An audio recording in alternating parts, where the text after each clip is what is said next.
I'm Dr. Theresa Phillips, CEO and co-founder of Be a Hero to a Hero.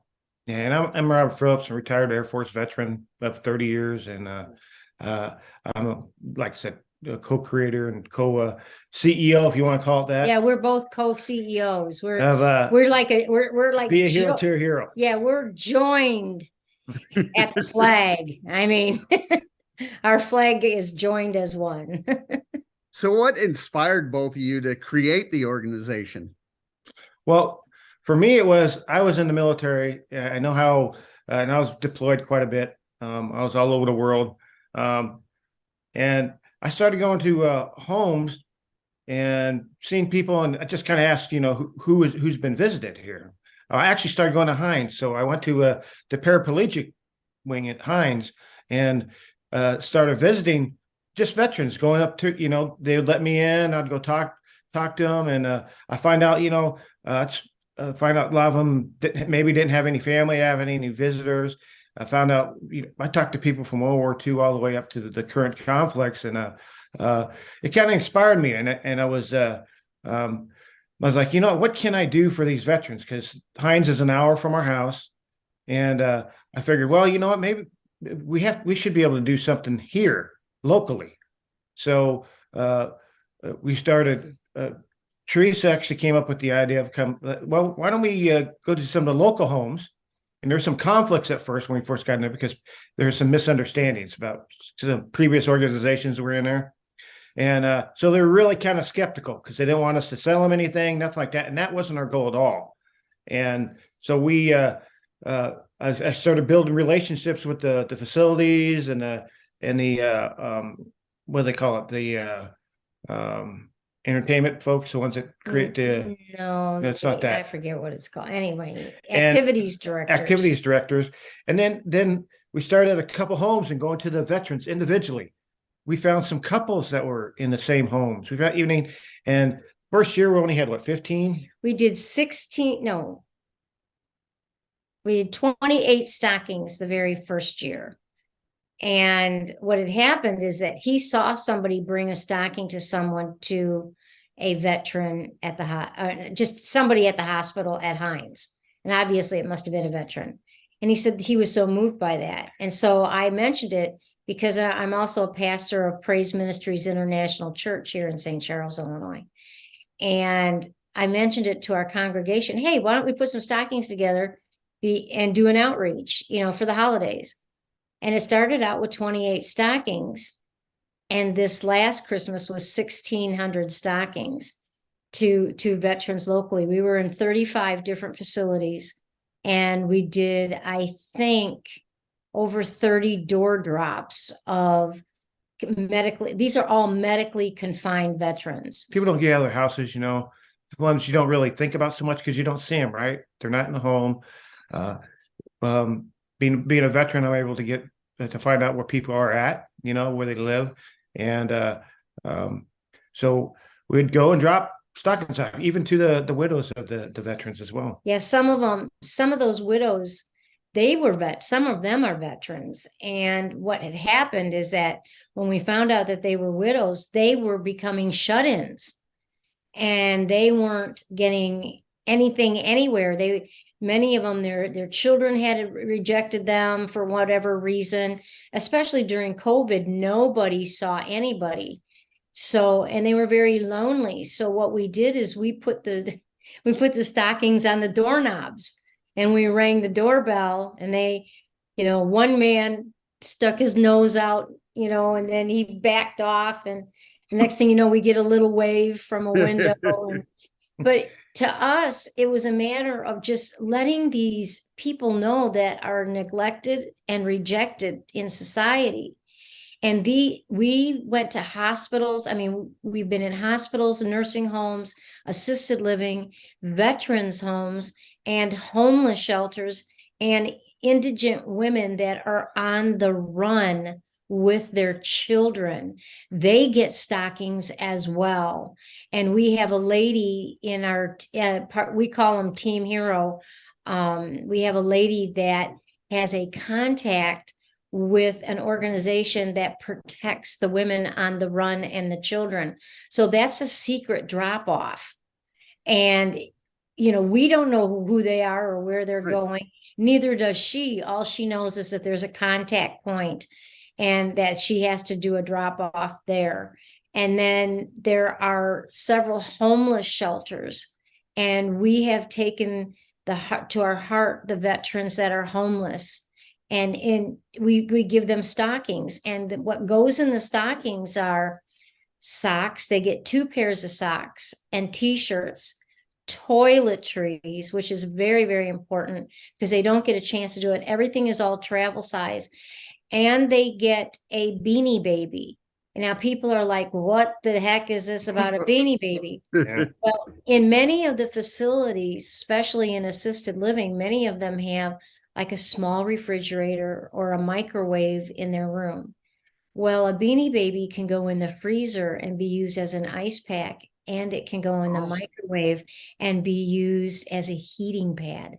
But only the Thai ones. There's Yeah, it's only the Beanie Babies. It has the to be Thai. the original Yeah, Beanie fish, Babies. yeah, the And light. so- They have beans in them. The new ones have the styrofoam in it, so that's no good. That would work. Or, Yeah, no. or the plastic. Yeah, can you imagine that in the microwave styrofoam? Yeah, that doesn't work. So what had happened is that I got on Facebook and I said, hey, we're looking for Beanie Babies. We had them shipped in all the way from Texas, California, and Canada because the people locally didn't understand at first what we were doing.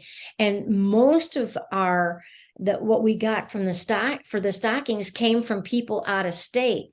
Then a couple years later, now the local community is now pouring out. We're part of the St. Charles, Illinois Chamber. We are, reaching out to our local businesses, and we have had wonderful response. And each person that that we receive something from, they get a little certificate back saying, I'm part of Team Hero. And this is what we do. It's just a real honor to give back. So I talk to a lot of veterans, and the number one thing that comes to mind for them is the challenges of the transition back to civilian life. So for both of you, how was that transition back to civilian life? Well, actually, I married Theresa after I got out of the military. I was out for a few years when I got out of active duty. So it actually wasn't all that pleasant because when I first got out, I kind of did. I had some bad interviews. I wasn't prepared when I got out of the military because they didn't give us any kind of briefing. Now a lot of that stuff's changed. Yeah, I had a thank God. 2-week out processing thing where they basically took your security clearance, made sure all your paperwork was updated.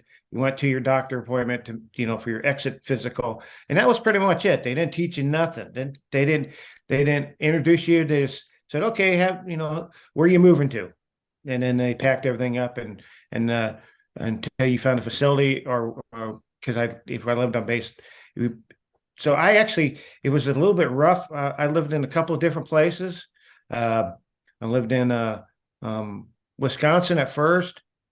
I moved from Nebraska because I was stationed in Offutt, and then I moved to Wisconsin because I have a sister up there for a little while, and then I met Theresa and I moved to Illinois. But other than the first few months, like 6 months or so, and don't get me wrong, I'm still learning. I'm glad that the Lord gave me Theresa to help me kind of get me focused on doing like job interviews and stuff because I really had no clue. I've been in the same mode actively for 22 years and in the reserves for 8 years. So, I had a different way of thinking, and it's a total different transition.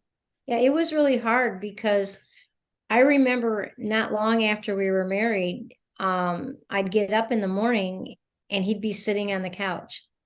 And I'm like, why are you sitting here? I'm a real active person. I get up and my feet hit the ground running every day.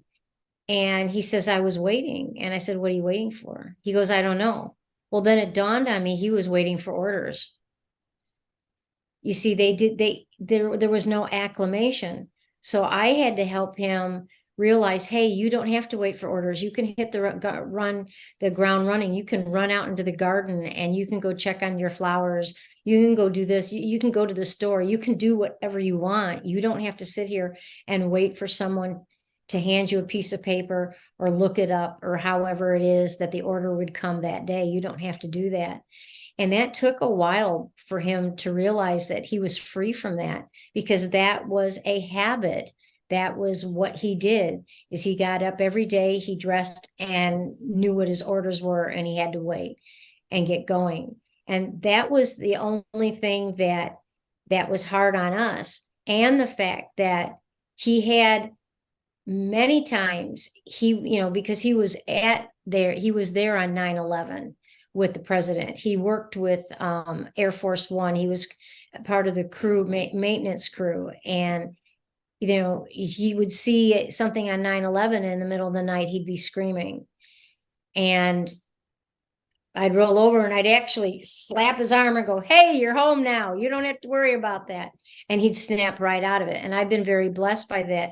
But what we have seen when we deliver stockings, because we don't just drop them off and leave, because we're both ordained ministers, the facilities have given us the carte blanche to go in and pray. If they want. If they want it. If they don't want it, that's fine. But we always ask, can we have a word of prayer?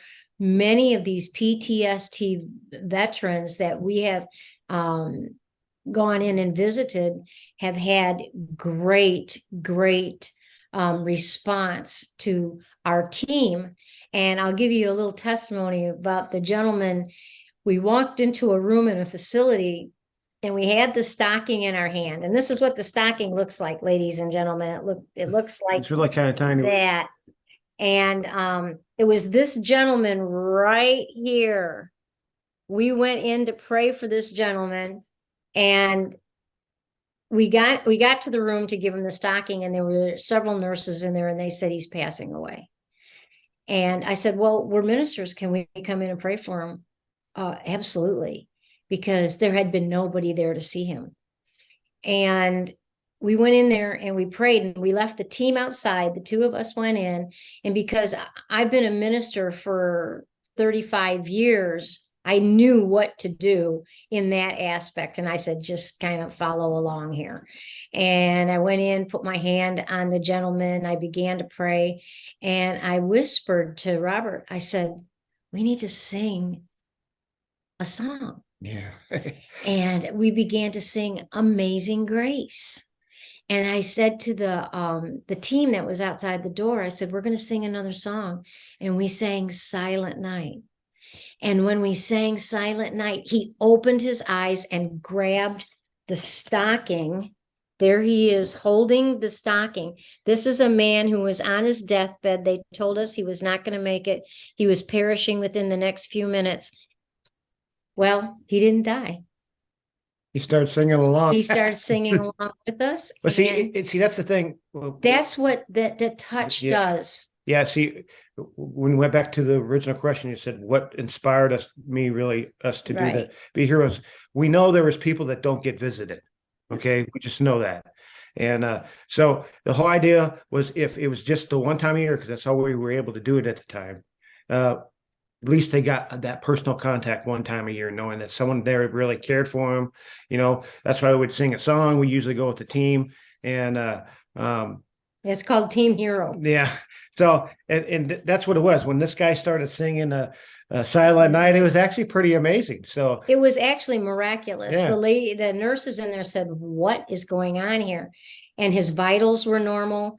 We gave him stockings for the next couple of years. I don't know. I think he has passed away, because he was a World War II veteran. I think he has passed away since then, but he didn't die. And why didn't he die? Because someone took the time to love him and to care for him. And who doesn't love Silent Night? Who doesn't, of that era, understand the song Amazing Grace? I mean, they hear it at bagpipes all the time. And so when you use the tools you have, and you go with the love in your heart, because these people feel unloved. Remember the man at the one home in Mantino. No, it wasn't at Mantino. It was at another facility down, the one down from the church. He has a shelf full of the Beanie Babies. And he met us outside the door of his room. He says, I've been waiting for the stocking. Yeah, every year. And we are the only visitors he gets in the year. And he has, I have a picture on the website of beahero2ahero.com. There's a picture of him holding the Beanie Baby. These are his friends because he has no visitors. And people don't understand how lonely and broken some of these guys are. And especially, and I just want to be frank with you, the Vietnam vets, I don't want anything. I don't deserve anything. And we say, yes, you do. Welcome home, veteran. Because when you tell them welcome home, that is when they wake up and they say, I want to talk to you. As ministers and creating the nonprofit, how important is it to have a tool like empathy? Oh, when you have someone who's been in the military 30 years, and we do take some of our veteran friends will go with us because they have that camaraderie. Many people that have not served in the military do not know how to talk to these people. So the people don't talk to them. They just say thank you and move on. But when you take people in and you say, where did you serve? What campaign were you in? Oh, I was there. I knew this. I knew that. You begin to find the camaraderie. And when that camaraderie begins to open up, they begin to talk. And I tell you, we have been allowed many times to take pictures, but I do wish we were allowed to record some of their stories because they're absolutely amazing. I'm going to tell on the one lady, she joined World War II as a nurse because she wanted to date a soldier. And she ended up being a mechanic and a nurse. And she said, oh, I met many soldiers and it was the time of my life. And so everybody has a different story. And that story is so important. And that's why when you talk about empathy, you begin to feel the response. You begin to feel their heart. And there's a big vein throughout all of it. They love their nation and they would go back and do it again. Yep. Absolutely. When actually in empathy too, one of the things I had with a veteran too at Hines actually, and his wife was sitting there, he started telling me his whole stuff she'd been married 50 years. She never even heard before. Yeah. By just sitting down, starting a conversation out, there are veterans that I visit, they're my friends that don't talk about it at all. Yeah. Little bits, piece of information come out, what they want to tell you, of course, and it's just like building a relationship with them. And so I do work with a lot of people that don't want to be part of organizations and stuff like that, which is fine. And that's part of the reason of be a hero too, to reach those that are not. I mean, when you were talking about transition for me too, if it wasn't for a man named Andy Surratt that introduced me to the American Legion, 12 years ago, No, it's more than that. or more now, I would not even know, because when I did my out processing, they didn't give us any of those briefings about the American Legion, VFW, none of that stuff. They weren't able to do it because there's that transition between they had to let everybody in and their brother come in, to let the military organizations come in, and they weren't ready to do that at that time. Now, I don't know if they do now or not. They got a lot better transition programs. And so I think it's important too, if there's someone out there kind of curious about, go join one of your veterans organizations. Yes. Or at least, because you know what? There is a camaraderie. It's important that they join an organization like that. Yeah, it really is, because they find men and women, a lot of women have not joined, but they are starting to. They find men and women that they can talk to, that they can relate right off the bat. Right off the bat. And I want to show you a couple other pictures. This is just some of the pictures, and we have a lot of them on our site, beahero2ahero.com. And we have teams that come in and help us fill the bins. Each bin is sanitized and each bin is numbered with how many stockings is going in it, the name of the facility that it's going to. Now, some of the facilities, we still are not allowed to visit the people. If they have one person in the facility that has a cold or COVID, nobody's in. They seal it up. But we have had opportunities to go in and visit some of the people that are in there, and it has been tremendous. And we are starting to get phone calls from other facilities that said, hey, I've got 10 veterans. Can you help us out? Because every facility we went to, except the military facilities, all said they never heard anyone come in to help their veterans.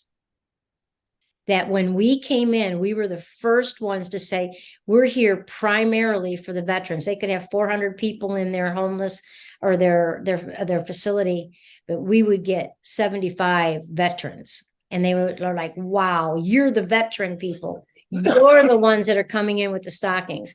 We have a lady on our team that's the secretary, and she starts calling in October, and they said, there's the stocking lady. This is how many veterans we have. And now they're like, they welcome us with open arms because nobody had reached out prior to when we started this. No one had reached out to just totally, select the veteran. How does it feel for both of you when you see someone receive their when you see a veteran receive their stocking? Oh, it's wonderful. Here's a picture of a gentleman in his wheelchair getting a stocking right here. They're so happy. You walk out of the facility saying, wow, that was wonderful. Yeah, something really simple. Something really simple with as a simple stocking. stuff in there.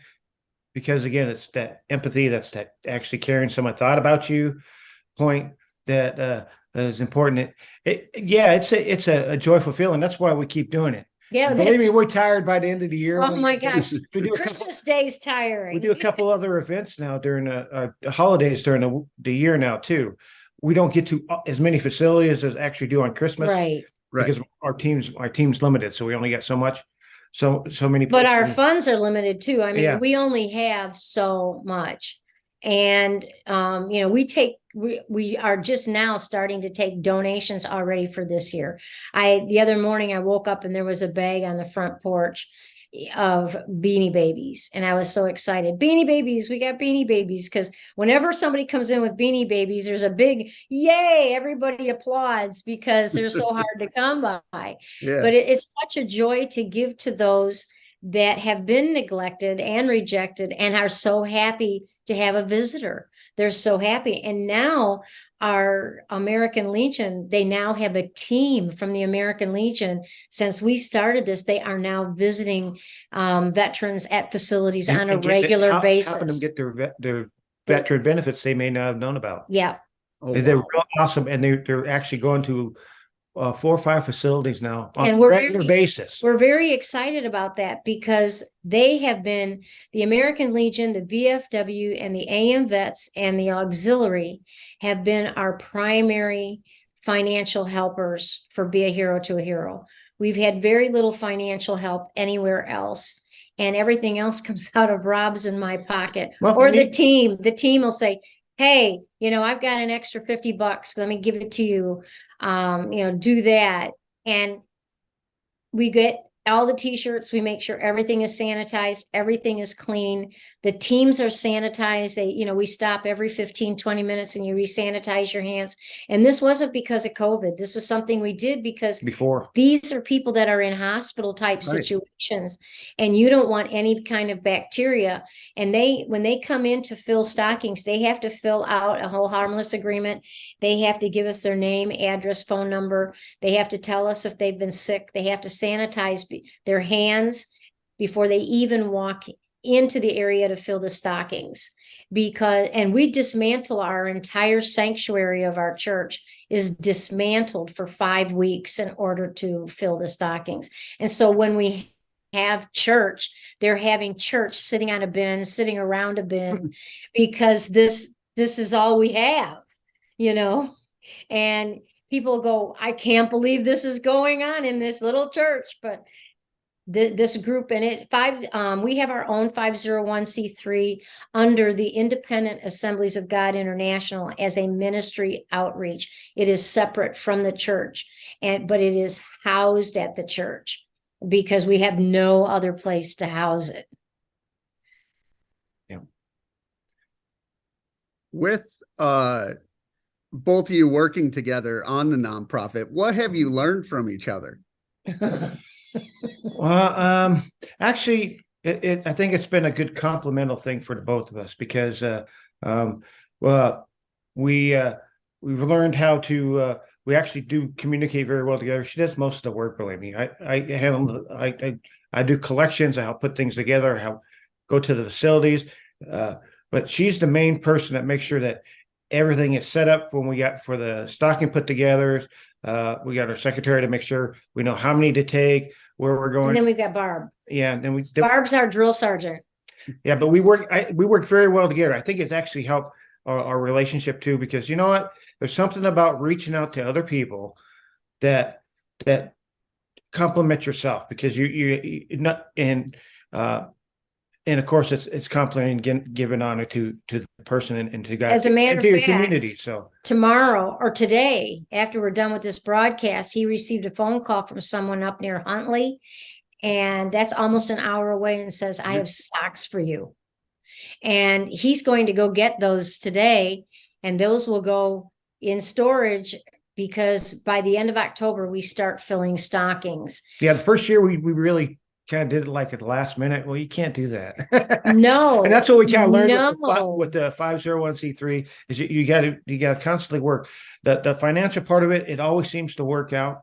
But it's tight. It's getting tighter and tighter because we just now in the last week picked up 2 more facilities, and I'm like almost pulling out my hair going, how am I going to do this? Because he still works full time. And I'm chill. Okay, she's not. No. I know it's going to get done. I know we're going to have it done. He's cold water. I'm fire. And it really is that Don't way. panic. It's all going to work out. But I go into a tizzy because look, we got to get this done. I've got to contact these people. I have to go pick up the bins. I can't But you lift the don't have bins.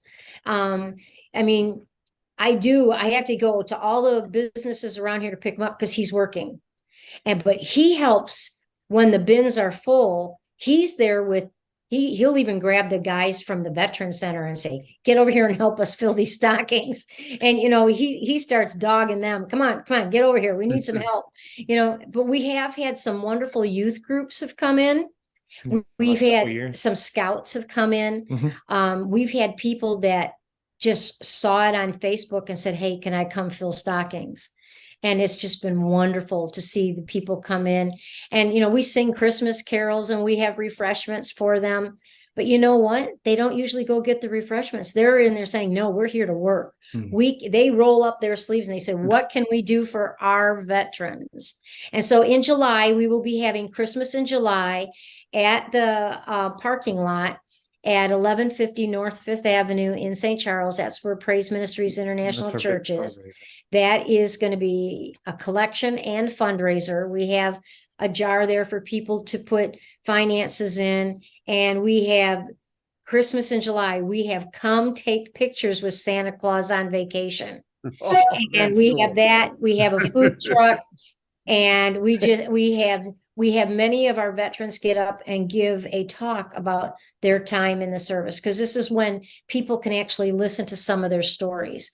And it's an all-day event. We haven't got the date yet, so check that out on beaherotoahero.com. Get there and check us out. Sign up, become a partner with us. And we have 2 people that are 3 people.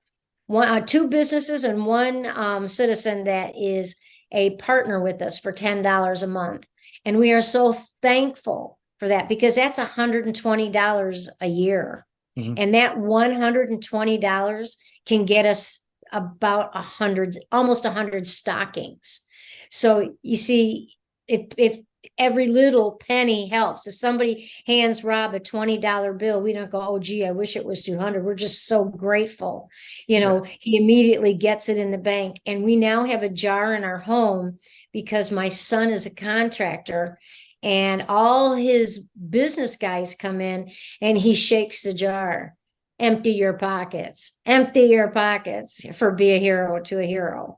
And all his guys that work with him, they all back us.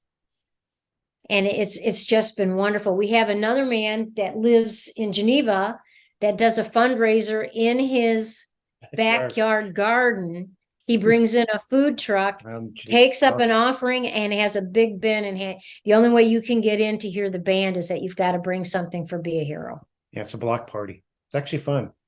So we're blessed. Yeah. We are blessed. And we just invite anyone who watches this broadcast, we invite you to get a hold of us at beahero2ahero.com. Participate with this.